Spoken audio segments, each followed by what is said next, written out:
सबसे पहले प्रेस के तमाम मीडिया जो हजरात यहाँ मौजूद हैं, मैं उनका शुक्रिया अदा करना चाहता हूँ कि हमारी दावत पर आप हजरात यहाँ तशरीफ लाए।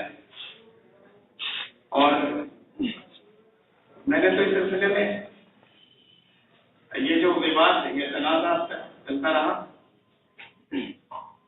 बहुत कम लफ्जों में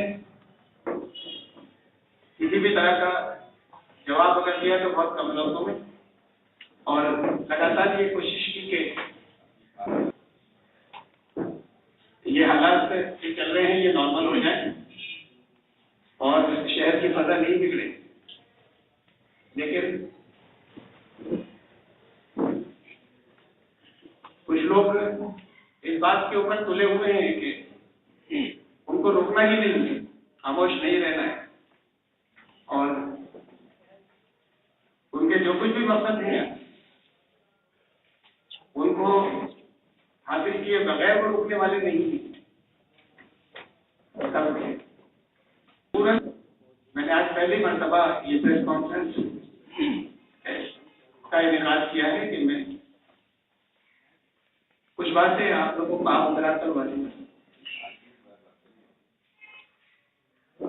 एक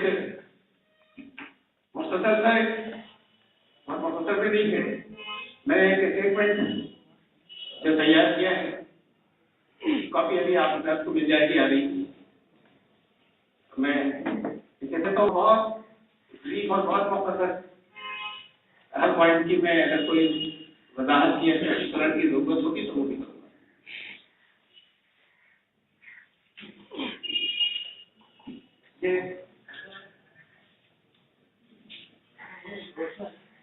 पहली 11 पॉइंट हैं मेरे स्टेटमेंट के बयान के, जो अभी जिसकी कॉपी आप हजरात को मिले, उसमें ये पहला है।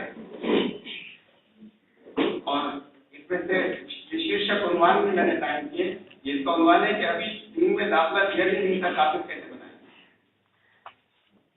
नंबर 1, मेरे लिए एक फिरके के मुफ्ती शाहिद अली ने कुफ्र का फतवा जारी किया। मुसलमानों के इतिहास में, मैं बीच में माफी चाहता हूँ, ये हिंदी में है, उर्दू का मैं आज इसे बहन तक ये उर्दू प्रेस को मैं पहुंचा दूंगा। मेरे लिए एक फिरके के मुफ्ती शाहिद अली ने कुफ्र का फतवा जारी किया। मुसलमानों के इतिहास में आज तक किसी फिरके ने इतने कुफ्र के फतवे जारी नहीं किए जितने फिरके के लोग कर चुके। ये कोई नई बात नहीं, इनका स्वभाव है कि जिसे ये पसंद नहीं करते काफिर घोषित कर देते। इन लोगों ने मेरे लिए 1989 में 1989 में कुफ्र का फतवा लग चुका है। इन लोगों ने मेरे लिए 1989 में भी कुफ्र के फतवे जारी किए थे, जो सारे शहर में वितरित किए गए। तो एक बार काफिर हो चुका हो तो दोबारा काफिर बनाना हाथ है, ये मदद है। अभी इस्लाम में तो दाखिल किया नहीं था इन्होंने वापस। जब एक बार काफिर बना चुके तो दोबारा काफिर को काफिर बनाने का मतलब क्या है? क्योंकि इन्होंने 1989 से आज तक मुझे कभी इस्लाम में दाखिला नहीं किया था, और इनका चरित्र यह है कि श्री शाहिद अली इस बीच खुलेआम मुझसे मिलते रहे, सलाम करते रहे, सलाम का जवाब देते रहे, बातचीत करते रहे। वो 1989 से लेकर आज तक ये उसके अंदर सामने थे, और जब के फतवे सारे शहर में तस्लीम हुए, वो कभी वापस नहीं लिए गए। उस पर कभी किसी तरह की कोई तौबा का हम ऐलान नहीं आया, कभी इनकी तरफ से वापस मुझे इस्लाम में दाखिल नहीं किया गया। अब दोबारा काफिर को काफिर कैसे बनाए?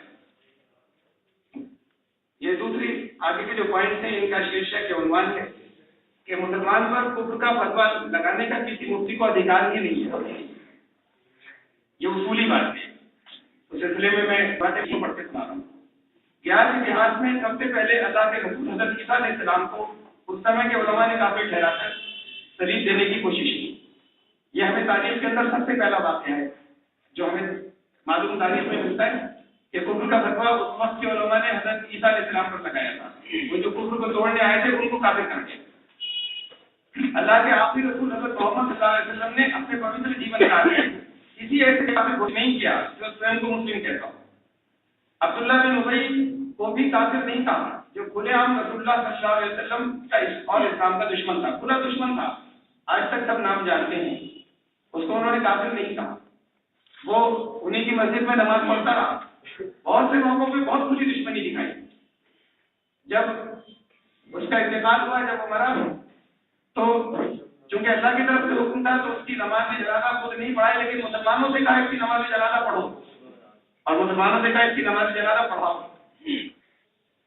उसके लड़के अच्छे ईमान वाले थे, दरखास्त करने के लिए आए कि अल्लाह के रसूल,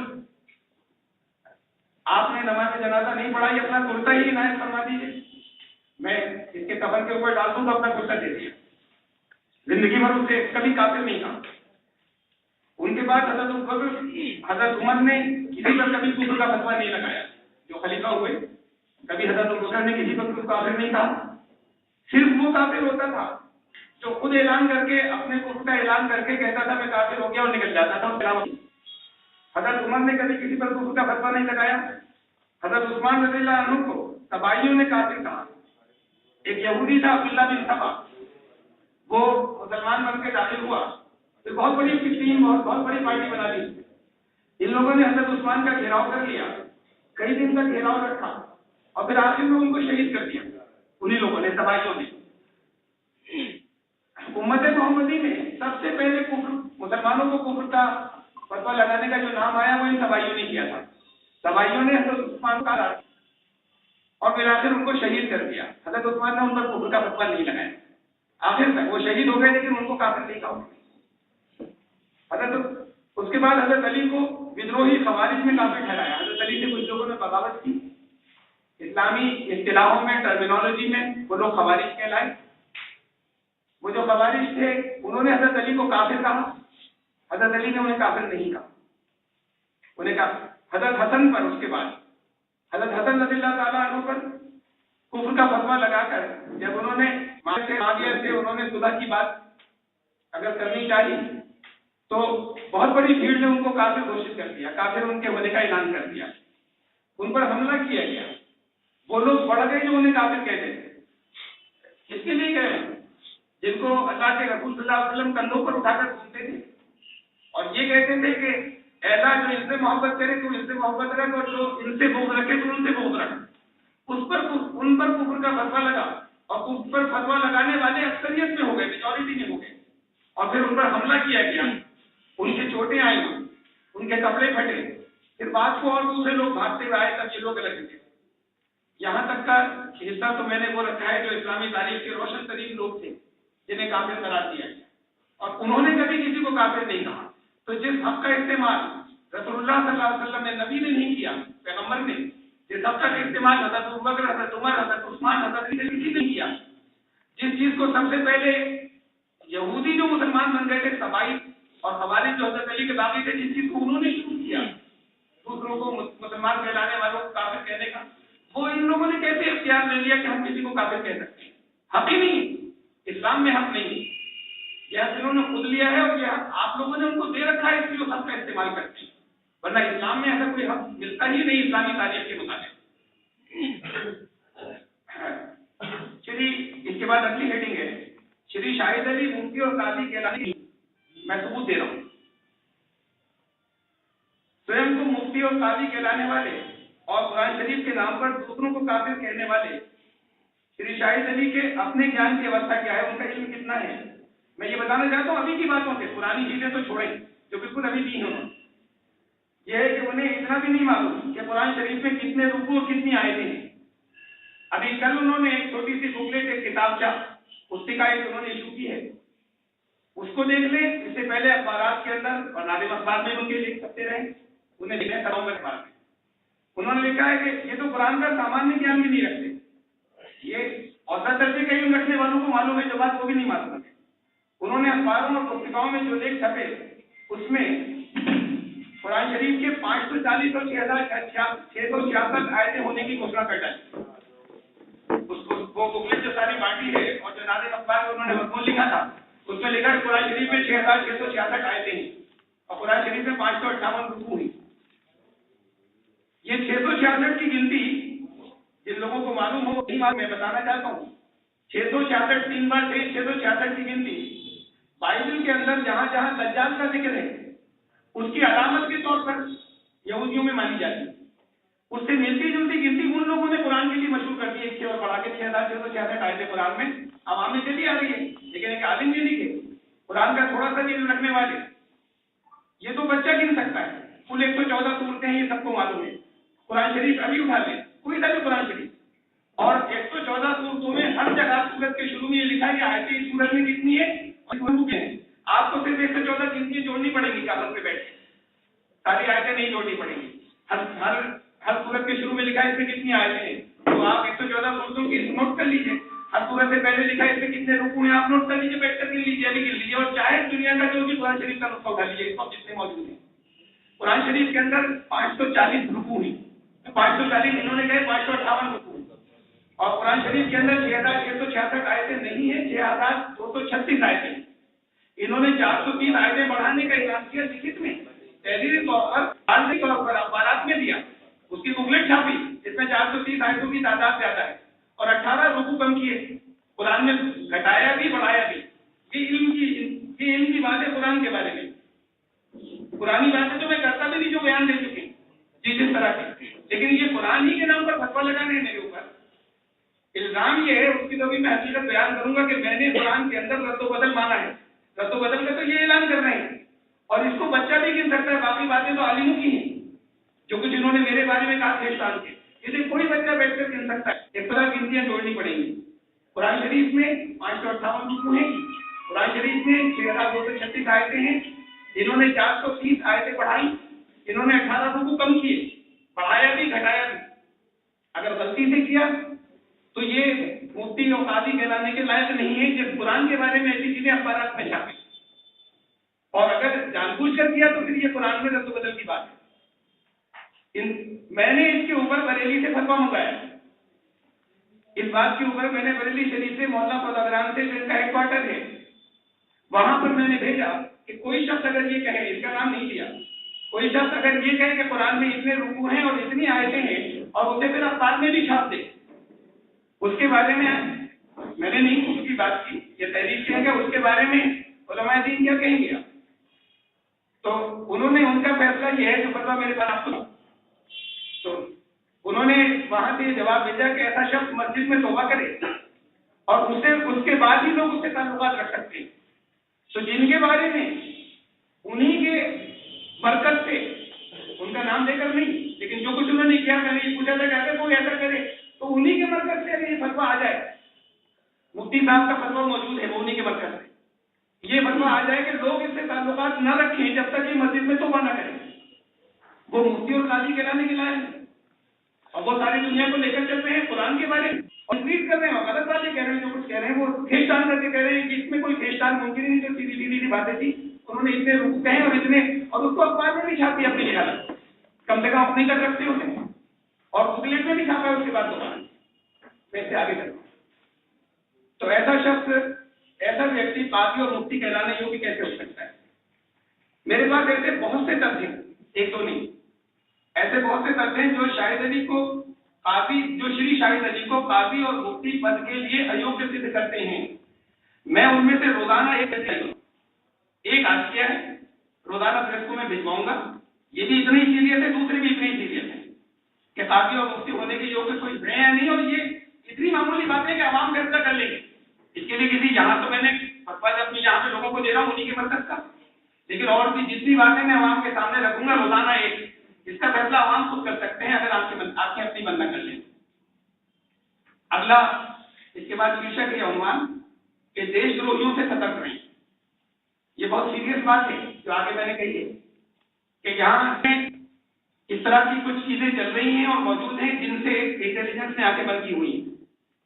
उसमें से कुछ चीजों की तरफ मुझे इशारा करना है आज। असल में ये काम इंटेलिजेंस का था, इसमें मैं किसी का नाम नहीं लूंगा, जो लोग जानकार हैं वो समझ सकेंगे, और ये इंटेलिजेंस का काम है, इसलिए कि मुझे आखिरी तौर पर, ये मैं वादे कर रहा हूँ, मैं आखिरी तौर पर सबूत नहीं है मेरे पास, मैं तो वाकयात की तरफ इशारा कर सकता हूँ, उसके बाद इंटेलिजेंस जाने और लोग जाने। मेरे विरुद्ध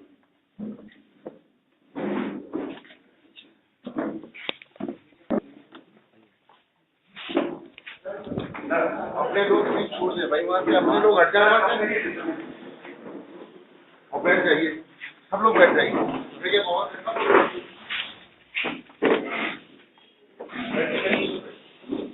ये देशद्रोह से मुताबिक या संबंधित जो बातें थी उसमें से मैं कुछ याद रखा हूँ। मेरे विरुद्ध जिन्होंने षड्यंत्र रचा है, जिन्होंने साजिश की है, वो अनाथिर हैं, बेगत हैं, जिनसे देश को खतरा हो सकता है। इंटेलिजेंस को देश और रामपुर में मौजूद लोग करनी चाहिए जिनका मुखिया पाकिस्तानी है। वो जब कभी भी कोई आदेश भारत में मौजूद अपने हजारों अनुयायियों को देगा, ये लोग आदेश बजा रहे हैं। यहाँ बहुत बड़ी तादाद है पूरे भारत में और यहाँ रामपुर में भी, जिनके हेड और मुखिया पाकिस्तान में हैं, पाकिस्तान में बैठे हैं। राम उनका सामने से वो अपने आप को धार्मिक कहते हैं, लेकिन उनका ये होल्ड है कि जो कुछ वो वहां से आदेश है वो किसी वक्त कोई भी आदेश दे सकते हैं तो पूरे हिंदुस्तान के अंदर सब गड़बड़ हो सकती है। इसलिए कि उनके आदेश के ऊपर उनके मानने वाले और उनको मानने वाले यहाँ पर रामपुर में भी मौजूद हैं और वो इस सारे मामले के अंदर शरीक रहेंगे। तो मैंने ये काम, चूंकि मैं इससे आगे मैं तो सिर्फ इतनी बात करता हूँ, उनको मानने वाले हैं जो वो पाकिस्तान में जिनके मुखिया है, इससे आगे कि उन्होंने यहाँ पर अभी तक कोई ऐसी हरकत नहीं की, मेरे पास तो कोई सबूत नहीं, लेकिन इसको मिलना चाहिए। वो लोग भी इसके अंदर शरीक रहे हैं। 13 अक्टूबर, एक और बात की तरफ इशारा कर रहा हूँ मैं, 13 अक्टूबर 2012 को रामपुर में प्रतिष्ठित व्यक्तियों का नाम इस्तेमाल करके जिले में जनसभा आयोजित करने के पीछे कौन था, जिसमें बाहर से बुलाए गए वक्ता ने भड़काऊ भाषण देकर उन्माद पैदा करने का प्रयास किया था। 13 अक्टूबर को यहाँ जलसा हुआ किले के मैदान में पड़ा, उसमें नाम शहर में बहुत बाइज्जत लोगों के उसके अंदर कार्ड के ऊपर छापे गए। मैंने उन लोगों से बात की, मैंने कुछ शिकायत की उनमें से कई थे बात को जलसे के बाद, तो उन्होंने कहा हमारे नाम को इस्तेमाल किया गया। असल में हमने नहीं किया था, ये सारे नाम हमारे छापे गए, हमारे नाम को इस्तेमाल किया गया। ये मालूम करना इंटेलिजेंस का काम है कि उसके अंदर बाहर से जिन्हें बुलाया गया था उन्होंने भड़काने वाला इश्तेहार करके भाषा तस्वीर क्यों की थी। सारा मजमे को भड़काने वाली ये बात हो सकी थी कि यहाँ लोगों को खड़े हो जाना चाहिए, रामपुर में जाने देना चाहिए, अपना खून लेना चाहिए और चुपके नहीं बैठना चाहिए, सबको ऊपर आना चाहिए। वो तस्वीरें रिकॉर्ड के अंदर मौजूद होंगी, न रिकॉर्ड के अंदर इंटेलिजेंस की हो तो बरामद की जा सकती है तस्वीर। उस जलसे के अंदर इत्तेफाक से मेरी भी तस्वीर थी और मैंने उस पर जो भड़काऊ माहौल था उसे मैंने ठंडा किया था और मैं अल्लाह का शुक्र अदा करता हूँ कि मैं ठंडा करने में कामयाब हो गया था, वरना भड़काए हुए को ठंडा करना आसान काम नहीं होता। तो वहां पर मैंने हिम्मत के साथ में उस भड़काए हुए माहौल को मैंने डिफ्यूज किया था और लोग उसके ऊपर शांत हुए थे।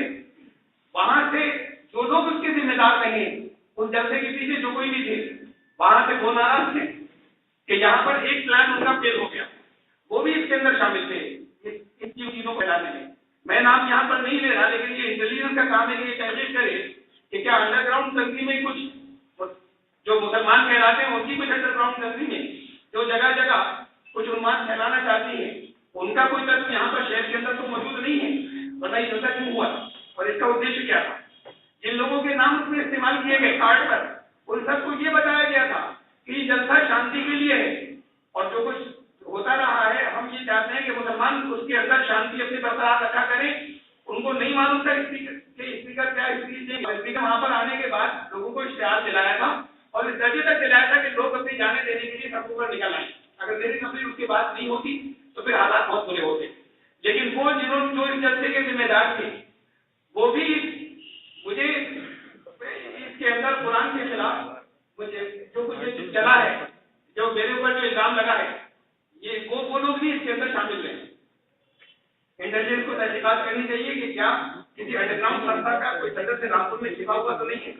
मैंने तब्दील करके परिस्थिति को संभाला था और लोगों को भाव को शांत किया था। उस जनसभा का जिम्मेदार सभी से SMS के माध्यम से मेरे विरुद्ध लोगों को भड़काता रहा है। नेक्स्ट पॉइंट है, अगला पॉइंट, शहर रामपुर में वर्तमान में मुसलमानों के दो गुटों के बीच कई हिंसात्मक घटनाएं घटी। बहुत सालों से विचारधारा का इख्तिलाफ है आपस में, बहुत से अलग अलग मुसलमानों के गुट हैं, उनमें लड़ाइयां नहीं होती, वो शांति के साथ में रह रहे थे। ये इधर कुछ दिनों से आपस में लड़ने क्यों लगे, एक दूसरे पे हमले क्यों करने लगे। ऐसे हम इस तरह के हुए जिसमें लोग जख्मी भी हुए और ये कुछ लगातार चल रही है और यही लोग मौजूद थे और पहले ये नहीं हुआ करता। ऐसा कोई तब्दीली इस चीज में यहाँ पर आई है। मैंने ऊपर जिन दो तत्वों की ओर संकेत दिया है, इन दोनों का लड़ने वाले गुटों से सक्रिय संबंध रहा है।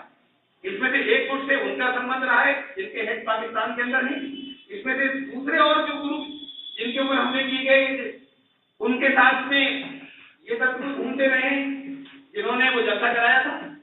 तो और उसके बाद यहाँ पर शहर के अंदर ये माहौल इस तरह का बनता रहा है। इंटेलिजेंस को तहकीकात करनी चाहिए कि वर्षों से शहर में विभिन्न विचारों के मुस्लिम समुदाय शांतिप्रिय तरीके से रहते हुए कुछ समय से हिंसा पर क्यों काबू होने लगे।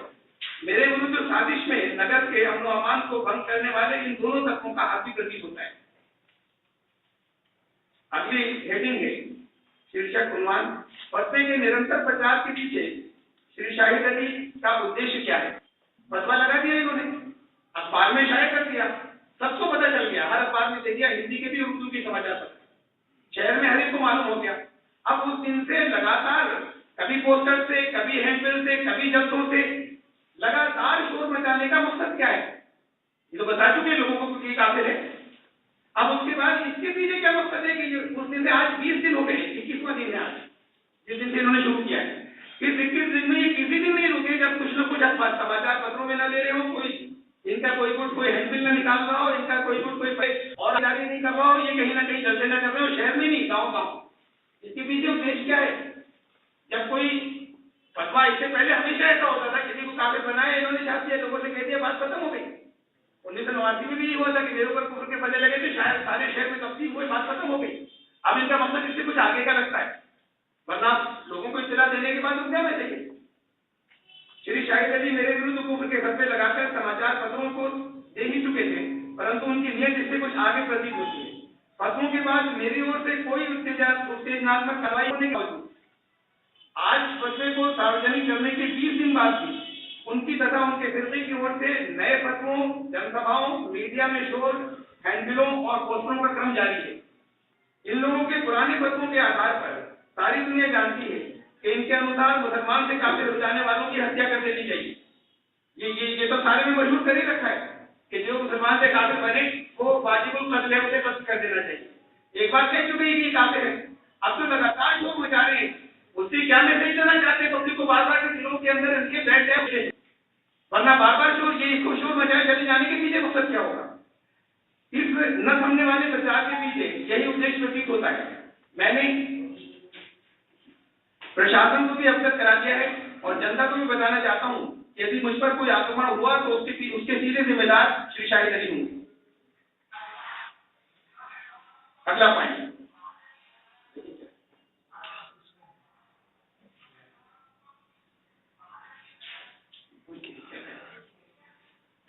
अगला पॉइंट है कि मैं 2 बार किताबों के माध्यम से और एक बार एक सीडी के माध्यम से स्पष्ट शब्दों में घोषणा कर चुका हूं कि मेरा वर्तमान कुरान के प्रत्येक शब्द के अपरिवर्तनीय होने पर अटूट ईमान है। मैं भी आपको जिस 15 मिनट के टुकड़े मेरी तकरीर थी वो 2 घंटे 10 मिनट की, उस 2 घंटे के 10 मिनट के किसी हिस्से का ये नाम नहीं ले रहे, 15 मिनट वाले हिस्से का नाम ले रहे हैं। इसलिए नहीं ले रहे कि असल में तो इनका सारा रोष और गुस्सा बाकी हिस्से क्यों करे, इसे तो उन्होंने प्रेम किया है। उसमें से टुकड़े अपने मतलब निकालने के बाद उसमें प्रेम करने की चीजें नहीं की, उसे देखो लोग हो जाएंगे और कुछ बातें उनके खिलाफ जाएंगी, उसका कहीं नाम नहीं ले रहे वो 2 घंटे 10 मिनट वाले बातें का। उसमें से जो उन्होंने 15 मिनट निकाले उसमें मैंने 4 मरतबा ये बात कही, वो मैं आपको दिखाना चाहता हूँ। उस पूरी 15 मिनट में जिस पर मुझे फतवे लगे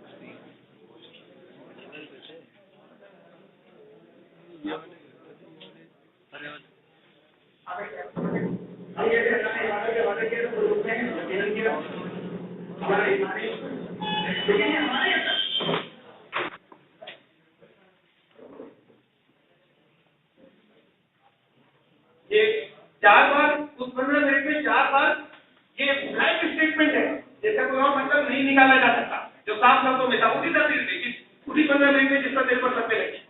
ये पहला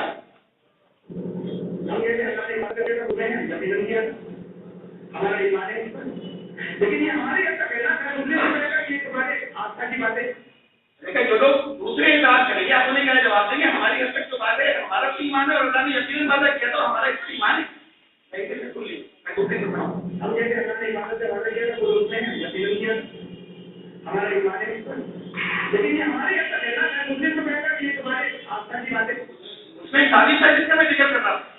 अपने ईमान की बात यहाँ पर दोहराई अपने दूसरी समय आप उसी के अंदर दूसरा हमें मुझे मैं आपकी जरूरत शक्ति रखा, लेकिन हमारे पास तो इतराज करने वालों के लिए क्या सबूत है? हमारे की बात कह रहे हैं, हमारे पास इतराज करने वालों के क्या सबूत है? मुझे और आप सबको यकीन है कि कुरान जो है अपरिवर्तनशील है और उसके यही के साथ है। हमें यकीन, मुझे यकीन मैं आपकी जरूरत शक्ति रखा, लेकिन हमारे पास तो इतराज करने वालों के लिए क्या सबूत है? मुझे आपकी अकीदत की बात कह रहे हैं, वो लोग क्या आपकी आस्था की बात है, तो हमारे पास कुछ हमारे पास क्या सबूत है? उसके बाद फिर मैंने ये कहा कि मैंने अपने बारे में कहा है और कहते रामपुर में ऐसे और कोई नहीं होगा जो कुरान को सिर्फ उसके इंटरनल सबूतों के साथ में जो उसके अंदर है उसी से ये साबित कर सके कि इसका एक लफ्ज भी कम नहीं हुआ, एक लफ्ज भी नहीं बढ़ा, बाहर से कुछ लेने की जरूरत नहीं। मैं साबित कर सकता हूँ, ये बात मैंने इसके अंदर दावा किया और मैं उसकी क्लासेस और उसका ट्रेन शुरू करने जा रहा हूँ यहाँ कि लोग इसकी ट्रेनिंग बहुत से लोग ले लें अब शहर के अंदर कि इस कुरान से एक एक हफ्तों को सच और हम साबित कर सके, कुछ बाहर से नहीं लेना, इसी के अंदर वो सबूत पहुंचे। खाली ईमान की बात नहीं है, बल्कि हम उन पर भी जिनका ईमान नहीं हो उन पर भी साबित कर सके कि ये सच है। जिसकी वजह से हमारे पास आज भी सबूत है इंटरनेट एविडेंस के कुरान में ऐसे ही अल्लाह ने साबित किया तो हम साबित आज कर सकते हैं, ये तो है अल्लाह का निजाम। लेकिन ये साबित तो रही है कि उसे गायब की बार बार एक साजिश का जिक्र नहीं किया कि साजिश तो रही है तबाह करने की, अल्लाह का क्योंकि वादा था और अल्लाह का निजाम का हम तक महसूस पहुंचा है और हम इसे साबित भी कर सकते हो। मैं ये मेरे वहां का था उसी टुकड़े के अंदर जिसके ऊपर उसके साथ गए अल्लाह का वादा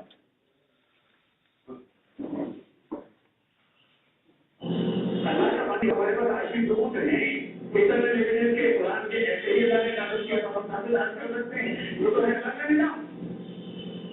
लेकिन ये साबित तो रही है कि उसे गायब की अल्लाह ने इंतजाम किया है कि उसकी इबादत हो और उसकी जरूरत भी है हमारे साथ के बाद तीन की तरीके से हमें अल्लाह की जरूरत और मैं डॉक्यूमेंट्री प्रूफ इन्होंने नहीं हुआ जो लोग कर रही है लोग साजिश कर रहे हैं, उन्होंने पीछे की चीजें मिटाने की कोशिश की है, लेकिन हमारे पास सबूत है और इंटरनल एविडेंस कहते हैं जिससे हम ये इतना साबित कर सकते हैं कि क्या है। अल्लाह ने इंतजाम किया है कि उसकी इबादत हो और उसकी जरूरत भी है हमारे साथ के बाद तीन की तरीके से हमें अल्लाह की जरूरत और डॉक्यूमेंट्री प्रूफ इन्होंने नहीं हुआ जो लोग कर रहे हैं। ये है ये चार गिफ्ट जो मैंने आपको सुनाया, ये उस टुकड़े में से हैं जो चारों तरफ लोगों के मोबाइल के अंदर फैला और उस टुकड़े में से जिसके ऊपर कुफर के फतवे लगे, इसका जिक्र कोई नहीं कर रहा। ये फतवा लगाने वाले जो कादिर कह रहे हैं कोई इसका नाम भी नहीं ले रहा कि ये जोर से देकर बार बार इस बात को कह रहे हैं। ये उन चीजों को उन गुणाओं का सिलेक्ट निकाल रहे हैं, उसे उसके संदर्भ से काट कर क्या उन टुकड़ों को निकाल कर लेकर आ रहे हैं सामने जो सब्जेक्टिव इंटरप्रिटेशन है, यानी जिसका कुछ वो खींच के मतलब निकाल सकते हैं, इन टुकड़ों का कोई खींच कर मतलब नहीं निकाल सकता। ये ब्लैक स्टेटमेंट है, जिन चीजों पे मतलब खींच कर कोई निकाला जा सकता है उस पर मैं अपनी बता दूंगा ना कि मैंने क्या कहा था, उसका मतलब क्या है, या आप कहेंगे कि नहीं इसका मतलब हम ये मानेंगे। इसी बात के ऊपर दारुल उलूम देवबंद के जो संस्थापक थे, जो बानी थे, मौलाना कासिम नौरती रहमतुल्लाह अलैह, उन पर कुफ्र का फतवा लगाया था और उनकी उसमें एक जुमला था, एक वाक्य था जिस पर उनको काफिर बनाया गया, जो इस वक्त देवबंद है जो उसके संस्थापक है, उनको फतवा जिस लाइन पर दिया गया था उन्होंने बहुत कहा कि भाई इस लाइन का मतलब ये है, उन्होंने कहा नहीं आप जो मतलब कह रहे हैं वो नहीं माना जाएगा, जो इससे मतलब हम कह रहे हैं वो माना जाएगा, और इस बात पर उन्हें काफिर बनाया गया था और काफिर के फतवे लगे थे और इसी से के फतवे कि जो मतलब हम कह रहे हैं आपकी जुमले का वो माना जाएगा, जो आप कह रहे हैं जुमले का मतलब वो नहीं माना जाएगा। यही मेरे साथ हुआ है कि जो मेरे साफ बयान से उसे तो गायब किया गया, उसको पब्लिक से नहीं कहा जा रहा, उसे अखबार में नहीं लिखा जा रहा, उसे फतवे की लैंग्वेज के अंदर नहीं लाया जा रहा, और जो ऐसे हैं जिसका कुछ मतलब निकाला जा सकता है उसमें वो कह रहे हैं जो मतलब आप कह रहे हैं वो हम नहीं मानेंगे, जो मतलब हम कह रहे हैं वो माना जाएगा और उस पर वो कुफ्र का फतवा लगा रहे हैं। ये तो ये रही एक बात, उससे तौबा करने को कहा जा रहा है। अल्लाह का कोई दलाल नहीं होता, कोई बिचौलिया नहीं होता, तौबा से किया है तो मैं तौबा करूंगा, अगर मैंने कोई पाप किया है और मुझे करनी चाहिए, वो होगी मेरे और अल्लाह के बीच में। यहाँ पर तो ब्राह्मणों ने ये निजाम बनाया था कि जब कोई, अगर ये जब करप्शन के दिनों में था उनके, कि जब भी कोई पाप करे तो उनको दान दे, ब्राह्मण को जाके दान दे। अब वो निजाम भी खत्म हो गया, ब्राह्मणों ने खत्म कर दिया जो करप्शन उनके पास था। ये ईसाइयों ने निजाम बनाया था कि चुपके से जाके पोप के सामने माफी मांगो, पादरी साहब के सामने जाके माफी मांगो, ये बिचौली है लोगों के और अल्लाह के बीच में, जब इनसे माफी होगी तब कबूल होगी। यहाँ तो इसका कोई, ये यहाँ पर इस्लाम के अंदर कोई बिचौलिया नहीं होता है। अगर मैंने कोई गलती की है मुझसे उसका हिसाब दिया जाएगा, और मैं उसका माफी नहीं मांगूंगा तो मैं पापी होऊंगा और मैं गुनाहगार होऊंगा। यहाँ दुनिया में कोई मुझसे कोई इस बात के लिए मुझे बाध्य नहीं कर सकता कि मैं माफी मांगू। मैं माफी, लोगों को दुख पहुंचा, अगर किसी को मेरी सही बात से नहीं पहुंचा मैं उसकी जरूर माफी मांगूंगा, सही होने के बावजूद मांगूंगा। अगर लोगों को दुख पहुंचा है, एक बात नहीं 1000 बार मांगूंगा, हरे दर्शों के अंदर मांगने को तैयार हूं। मैं और एहतियात करूंगा, इन जुमलों में नहीं कहूंगा, और आपको दुख पहुंचा इसलिए मैं मांग रहा हूँ। लोगों का अगर मैंने कोई कसूर किया है तो लोगों से तो मैं भरे शब्दों में 1000 दफा माफी मांगने को तैयार।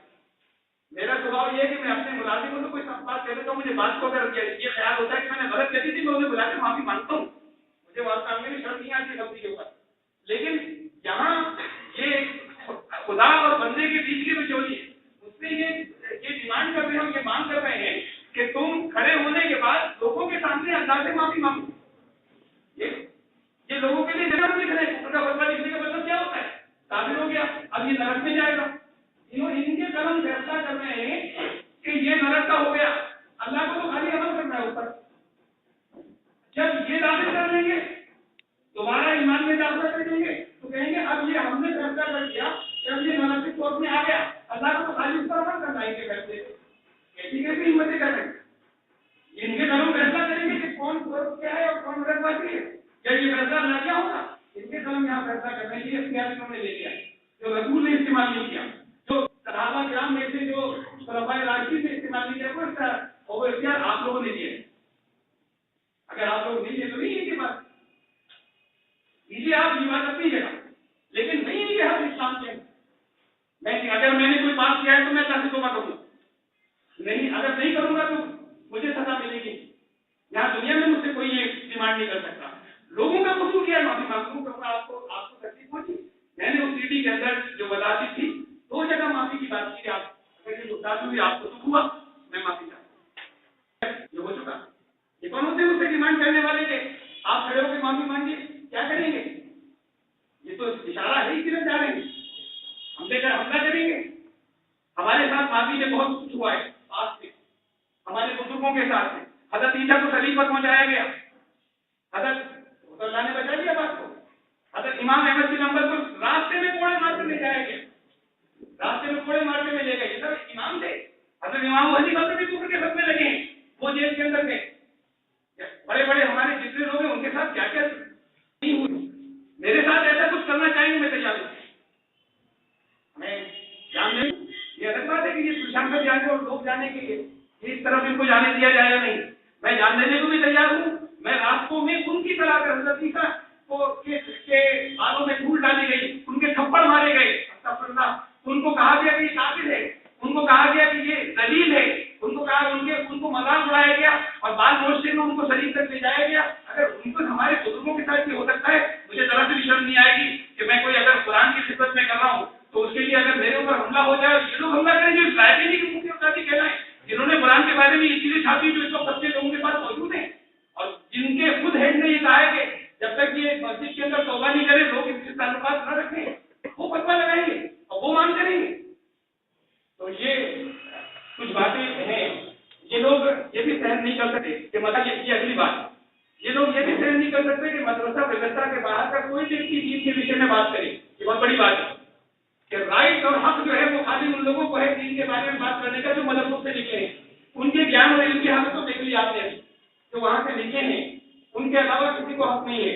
इसी कारण इस वजह से किन किन पर फतवे लगे कि आप मदरसे के नहीं है, मौलाना मसूदी पर कुफर का फतवा लगा, इसी कारण अल्लामा इकबाल पर कुफर का फतवा लगा कि आप मदरसे के नहीं है, इसी वजह से सर सैयद अहमद खान के ऊपर कुफर का फतवा लगा, आप मदरसे के नहीं है, आप दीन की बातें कर रहे हैं। और हमें में काबिल कबूल नहीं है, जो चीजें इन्हें कबूल नहीं है वो दूसरा दीन की बात नहीं कर सकता। तो सैयद पर फतवा लगा, मौलाना मौदूदी पर फतवा लगा, अल्लामा इकबाल पर फतवा लगा, मैं तो इन लोगों के पांव की धूल के बराबर में नहीं हूँ। मैं अल्लाह का शुक्र अदा करता हूँ कि मेरे अंदर मेरा नाम भी लिखवाएगा। मुझे इससे कोई परेशानी नहीं है, मैं कतन ये नहीं, मुझे कोई तरह सा भी मुझे इस बात की मैं अपील नहीं करता कि ये वापस ले, इन्होंने 1989 में कौन से कुफर के फतवे वापस ले लिए थे। तो मैं बिल्कुल जरा सा भी ये नहीं चाहता कि ये अपने कुफर के फैसले वापस लें, इसलिए कि एक हदीस सुना दूं आपको, अल्लाह के रसूल सल्लल्लाहु अलैहि वसल्लम की एक हदीस सुना दूं आपको। ये हदीस का एक मफहूम है और ये हदीस बहुत सी हदीस की किताबों में आई है कि किसी को अगर कोई काफिर कहे और अगर अल्लाह की रसूल में वो काफिर नहीं हुआ तो कहने वाला काफिर होता है। इनसे मेरा मतलब तो ये होगा कि अल्लाह के काफिर करा पाएंगे अगर अल्लाह की रसूल में मैं काफिर हूं। मैं यहाँ पर किसी से अपील नहीं करता कि मेरे ऊपर कुफर के फतवे वापस ले लें। उससे कहा गया कॉम्प्रोमाइज कर लो, किस बात के ऊपर कॉम्प्रोमाइज करूँ? मैंने कोई जुर्म किया है, मैंने कुछ किया है, तब भी मैं अल्लाह से मालूम ना हुआ, इनसे क्या कॉम्प्रोमाइज करूंगा? किस बात का कॉम्प्रोमाइज करूं? ये जहां अब अगर मैं अल्लाह की नजरों में काफिर नहीं निकला तो जिन्होंने मुझे काफिर कहा है अल्लाह के वो काफिर करार पाएंगे और फिर और अल्लाह के वो काफिर करार देना सबसे बड़ा बच्चा बच चाहिए। इससे ज्यादा मैं कुछ और नहीं कहना चाहता। ये आखिरी पॉइंट था इसके अंदर, जिसमें से एक पॉइंट में मैंने ये बात कही है, उसे मैं दोबारा याद दिला दूंगा आपको कि मैं रोजाना कम से कम एक जरिए भेजूंगा कि ये आज तो एक भी है, मैं बहुत स्ट्रॉन्ग है वो बच्चे भी साथ में दे रहा हूँ। रोजाना एक जरिए पैसे भेजूंगा कि ये काजी और मुफ्ती होने के लायक हूँ। ये रोजाना आएगी, आज जितनी बातें की। इस तरह मैं आप सब लोगों का दोबारा शुक्रगुजार हूँ, आप यहाँ तशरीफ लाए। मुझे कोई सवाल करना हो तो एक किताब है अगर अभी न जाके, उसका नाम है, वो किताब लिखी थी, वो किताब मैंने लिखी थी अपने उस्ताद की गाइडेंस में। वो किताब आज पूरी दुनिया के अंदर, पूरी दुनिया में मैं बात कर रहा हूँ, हिंदुस्तान के लिए, पूरी दुनिया में रिसर्च स्कॉलर्स के लिए रेफरेंस बुक का काम देती है। हिंदुस्तान के उलमा की बहुत बड़ी तादाद उस किताब को इस्तेमाल करती है और उस किताब को कंपैरेटिव स्टडीज ऑफ रिलीजन अगर अभी न जाके वो किताब आई थी, उसमें चूंकि वेदों का भी जिक्र था, वेदों के मंत्र भी थे, इस पर यह फतवा आया था कि ये शब्द कहता है कि वेद की कलाम इलाही अल्लाह का ईश्वर की वाणी हो सकते हैं। इस पर यह फतवा आया था कि कहा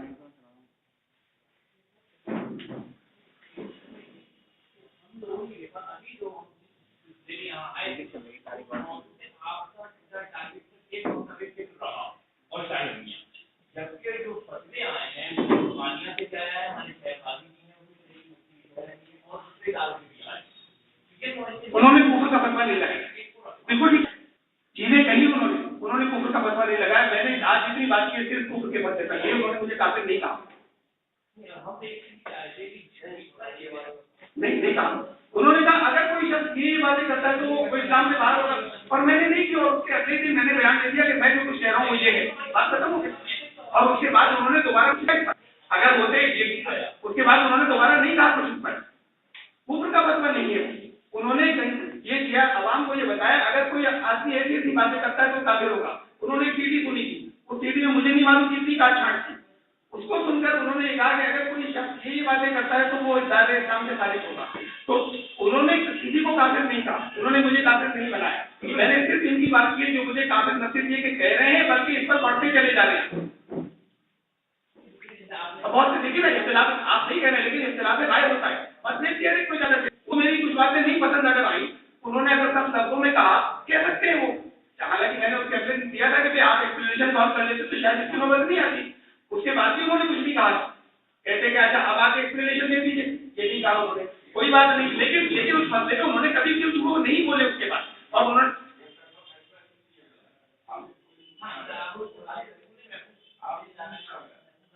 मैं इनकी बात कर रहे हैं, आप कह या मस्जिद के उलमा ये तो वही बता सकेंगे क्यों नहीं।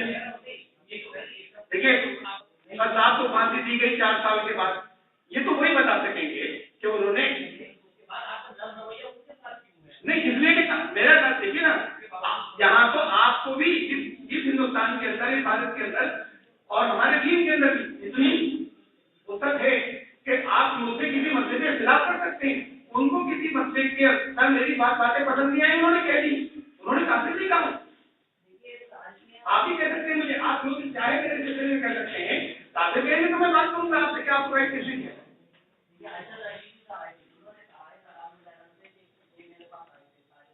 कि मैं कह रहा हूँ उन्होंने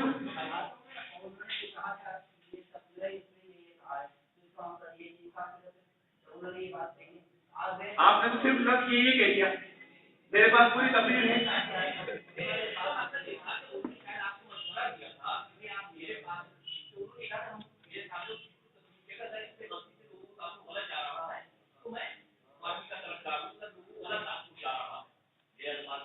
देखिए उन्होंने उनकी फाइल पर मैं गया था, 3 लाख से पेश की उन्होंने, और उन्होंने कहा कि आज ही जलसा है, इसलिए उससे पहले आपसे मिलना बहुत जरूरी है। तो मैं उनके पास गया था, मैं आता हूँ, मैंने उनका शुक्रिया अदा किया कि मैं आपका बहुत खुश हूँ कि आपने अपनी कोई बात भी कहने या कोई फतवा जारी करने से पहले उससे कहा कि मैं सुनना चाहता हूँ। उस पर उन्होंने 2 पॉइंट ऐसे थे जिस पर उन्होंने कहा कि ये बात आपको ऐसे नहीं कहनी चाहिए। मैंने उनसे ये कहा कि ये इन दोनों पॉइंट की आज मैं रिकॉर्ड करके सीडी में माफी मांग चुका हूँ, और वो सीडी मेरे पास से सीधी तकलीफ हो रही पूरे शहर के अंदर। इन दोनों बात तो पहले कवर हो चुके। उन्होंने ये कहा, उन्होंने मुझसे ये कहा कि आप ये बात लिख कर दे सकते हैं। मैंने कहा मैंने आपके सामने कोई गलती की क्या जिसके लिए आप मुझसे पूछ रहे हैं कि लिख कर दे सकता हूँ? जब मैंने कोई बात आपके सामने गलती नहीं की, अगर वो आवाम तक सीडी के जरिए कोई बात पहुंची थी तो मैंने सीडी के जरिए आवाम तक पहुंचा दी, और वो मालूम नहीं था। उन्होंने फिर ये कहा कि क्या आप मुझे जलसा होने जा रहा है वहां आके माफी मांग कह सकते हैं लोगों से कि मैं माफी का मतलब ये नहीं कर सकता हूँ, माफी का लोगों को दुख पहुंचा जो बात सीडी में। मैंने कहा बिल्कुल जो बात मैं सीडी में कह चुका हूँ वो सारी दुनिया के अंदर बार बार कह सकता हूँ, मैं उस जलसे में भी आके कहता हूँ। लेकिन उस जलसे की बात यह है कि वहां पर मेरी वजह से बहुत से मेरी हिमायती भी पहुंचेंगे, और वहां पर वो उलमा भी होंगे जिन्होंने मुझसे वजाहत कदम नहीं की। मैं आपका शुक्रिया अदा करूंगा, उनका नहीं करूंगा। वहां पर इस तरह की चीजें आ सकती हैं जो खुशगवार नहीं होंगी। तो उन्होंने कहा कुछ आते नहीं आप चलते बताइएगा। फिर उन्होंने मुझसे कहा क्या आप अखबारों को दे सकते हैं ये बात कि आपने सीडी के अंदर ये जो सीडी बहुत से लोगों तक नहीं पहुंची होगी? मैंने कहा मैं दे दूंगा, मैंने दे दिया।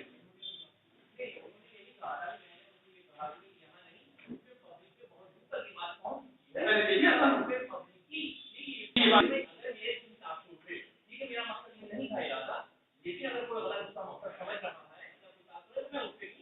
तो मैंने दे दिया अखबार में, उनसे मिलते आते ही अखबार में दिया और अखबार में जम गया। ये गलती हो, ये मुझसे गलती हुई। हाँ ये मुझसे गलती हुई, मुझे सबको देना चाहिए था, लेकिन मैंने आने के बाद अखबार में दिया ये बात है, ये गलती हुई कि सिर्फ एक अखबार में ये गलती हो गई। और मैंने कहा और नहीं, मैं तो ये कह रहा हूँ कि आज नहीं, आज के बाद हमेशा कहने को तैयार हूँ, लेकिन बार अखबार नहीं छापा कि इन्होंने मुझसे बंद कमरे में माफी मांगी। मैंने उनसे किसी बंद कमरे में कोई माफी नहीं मांगी, मैंने उनको सिर्फ बताया कि किसी में मत कोई बात नहीं। मुझे इसकी शिकायत हुई तो मतलब समझने की बात, मुझे कोई शिकायत नहीं, मुझे उसकी कोई शिकायत नहीं। तो जो बात उन्होंने कही, अगर जैसे आप बता रहे ऐसे कही तो बात ठीक है, और वो मैंने अगले दिन की थी। आगे मेरे गलती की मुझे और अखबार में देना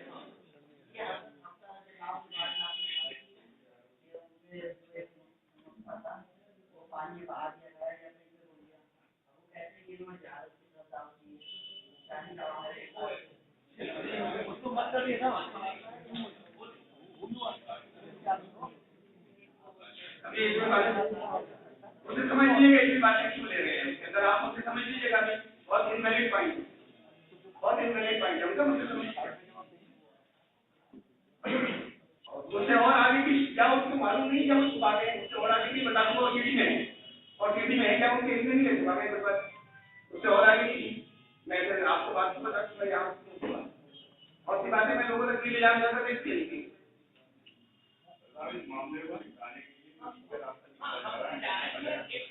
मुझे मालूम नहीं, बात ये ना कि जो लोग आगे बढ़ रहे हैं जिन्होंने ये शुरू किया वही लोग, मैंने तो अगर सिर्फ खामोश हो जाए, मुझे इससे ज्यादा कुछ मेरी और कोई डिमांड नहीं है कि आप इसे करते क्यों चले जा रहे हैं। आप काफी बना चुके, बात खत्म हो गई, तो आप इसके बाद इसको चले जा रहे हैं, वो खामोश हो जाए, मसला खत्म हो गया। मतलब तो अगर वो ये जलसे न कर रहे हो, रोज नए पोस्टर में निकाल रहे हो, रोज नए खत में ना आ रहे हो, तो फिर कोई मसला ही नहीं है शहर के अंदर, मतलब तो इससे बना हुआ है। तो फिर आवाम की बात मैंने आज प्रेस कॉन्फ्रेंस इसीलिए दी कि बर्दाश्त हो जाए आवाम में ये बर्दाश्त हो जाए कि मतलब देने के वक्त में अख्तियार ही नहीं चाहिए, अपना अख्तियार कर रहे हैं। इसके बाद अच्छा दे चुके, खुश रही है अपनी जगह, बात खत्म कर दी है, तो मसले को खत्म करना तो उनके हाथ में। ये तो मैं बहुत मरतबा कह चुका।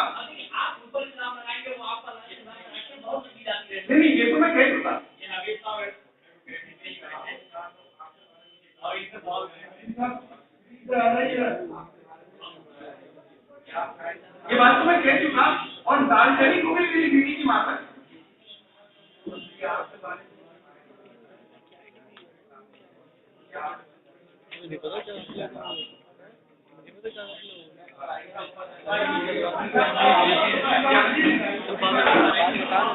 बीच में थे, ये भी मेरी क्लियर बिल्कुल नहीं हुआ है क्या हुआ।